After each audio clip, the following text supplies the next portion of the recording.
ලංකාවේ ඉන්න ලාබාලම වැඩිම සබ්ස්ක්‍රයිබර්ස්ලා ගානක් ඉන්න YouTube channel එක. Wild Cookbook. Diamond medal එක හම්බුලා තියෙන එකම එක්කෙනා ඒ YouTube channel එකේ අයිතිය. එයාගේ නම චරිතෙන් සිල්වා. සර් අපිත් YouTube channel එක පටන් ගන්න ඕනේ. එහෙම දැන් එහෙම නිකන් දඟලන්න එපා. හරිද? එයා ඉන්ටර්විව් එකක කියනවා මෙහෙම කතාවක්.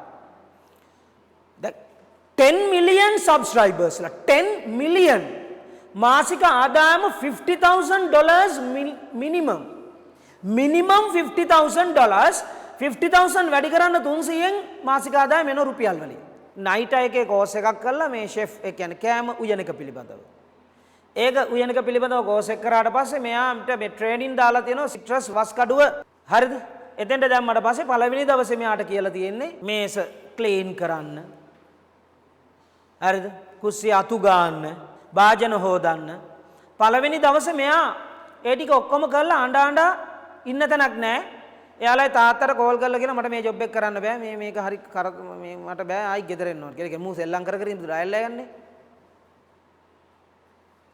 පස්සේ තාත්තා එයාගේ යාළුවෙක්ගේ ළඟ කලුතර පැත්තේ වස්කඩුව කියන්නේ කිට්ටුවනේ කලුතර පැත්තේ එයාගේ තාත්තගේ අඳුරන කෙනෙක් තන නමත්තලා නෑ පුතේ එහෙම කිව්වට පස්සේ බෑ කිව්වට පස්සේ මොකද්ද ප්‍රශ්නේ දැන් මෙයාට බොරුවක් හරි කියන්න එපා දැන් ඇයි ජොබ් එකට යන්න බැරි කියන හේතුව කිව්වම මෙයා කිව්වලු මට යන්න බෑ පයින් යන්න බෑ කියලා. ඊට ගෙදරින් බයික් එකක් ලීසින් එකක් දාලා අරන් දීලා.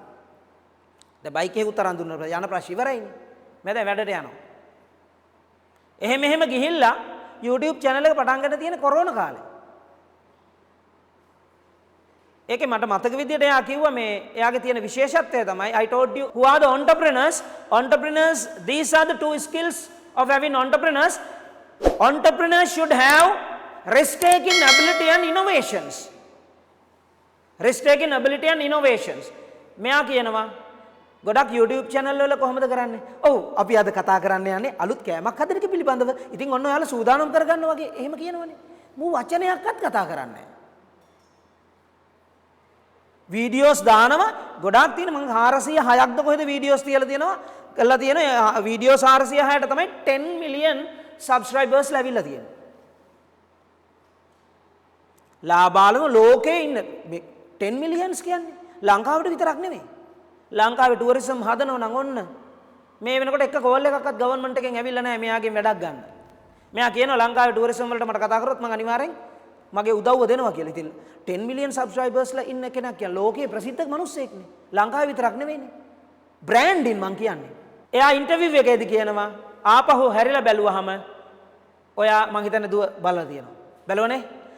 ඒකේ කියනවා ආපහු හැරිලා බැලුවාම ඔයාට අලුත් ජෙනරේෂන් එකට මොකද්ද කියන්න තියෙන්නේ කියලා. දැන් ගොඩාක් අය YouTube channel පටන් ගන්නවා එහෙම එයා කියනවා කියන එකම දේ හොඳට ඉගෙන ගන්න. හොඳට ඉගෙන ගන්න. ඉගෙනගෙන ඉවර වෙලා තමන්ගේ ටාගට්ස් වලට යන්න. හොඳට ඉගෙනගෙන තමයි මොකද එයා O level වලට විතරයි ඉගෙනගෙන තියෙන්නේ. ඒ අඩුව තාමත් එයාගේ හිතේ තියෙනවා.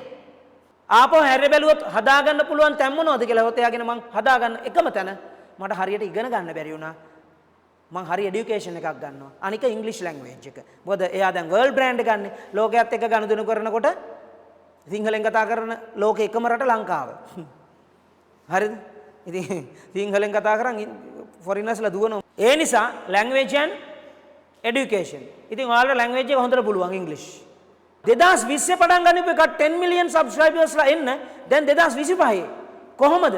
එයා කියනවා වෙනස් විදියට මම වැඩක් කරා ඉච්චරයි. වෙනස් විදියට හිතුවා ඒක දිගටම කරගෙන ගියා අපේ උන් සතියක් කරලා බලලා සබ්ස්ක්‍රයිබර්ස් 1000ක්වත් නැහනේ වැඩේ නවත්තනවා. එහෙම බෑ. කන්ටිනියුටි එක තියෙන්න ඕන. ඒකට ස්කිල් එක තියෙන්න ඕන. ඉවසීම තියෙන්න ඕන. ඉගෙනගෙන තියෙන්න ඕන. ඉගෙන ගන්නවා කියන්නේ මේ ඉස්කෝලේ ඉගෙන ගන්නම එක නෙමෙයි. ඒකයි සහ තමන් යන පැත්ත මොනවාද ඒ වෙනුවෙන් ස්කිල්ස් හදා ගන්නවා.